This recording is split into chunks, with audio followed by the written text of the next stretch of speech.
Okay, so now that we have the communication set up, we have to do some last fixes.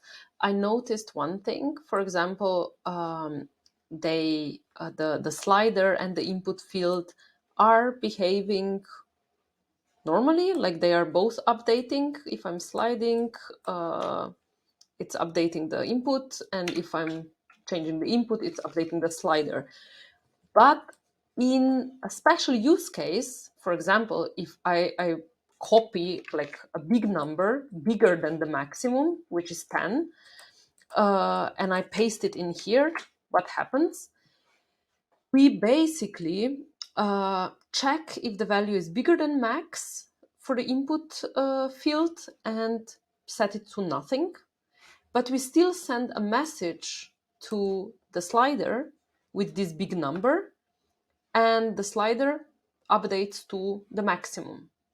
So they are not aligned here. So we have to decide either in these use cases, if the value is bigger than maximum, we don't even notify, or if it's smaller than minimum, we also don't notify. So this is one option.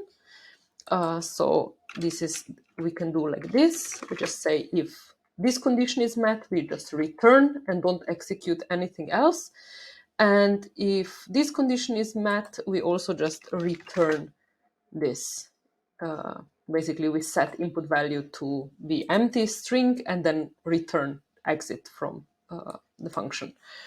Okay, so let's see. If I now paste this bigger number in, nothing happens.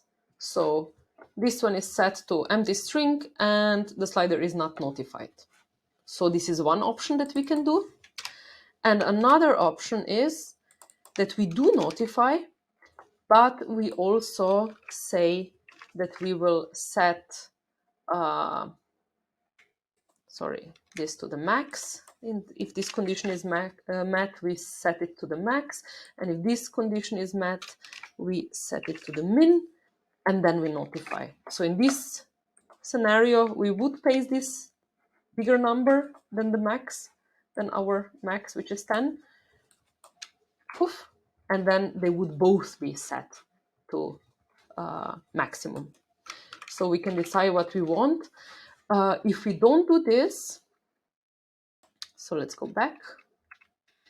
If we don't do this, what is very weird, so in this case, this one is set to basically 0, and this one is set to max. So when we change with the keys, one up with the arrow keys, poof, it jumps from maximum to 1, because this one was set to 0, and then we increment for 1, and then the slider also jumps on the current value of the input integer. So we don't want this behavior. So we have to do one of those two options.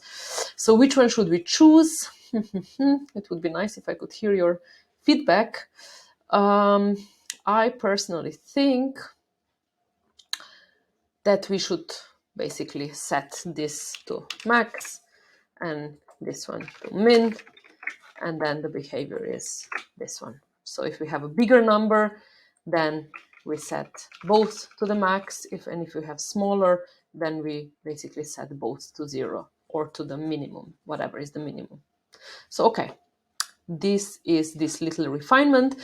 And now we can push and publish these two components, these subcomponents, to NPM.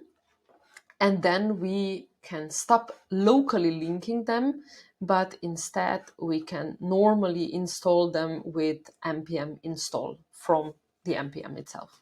So let's do that.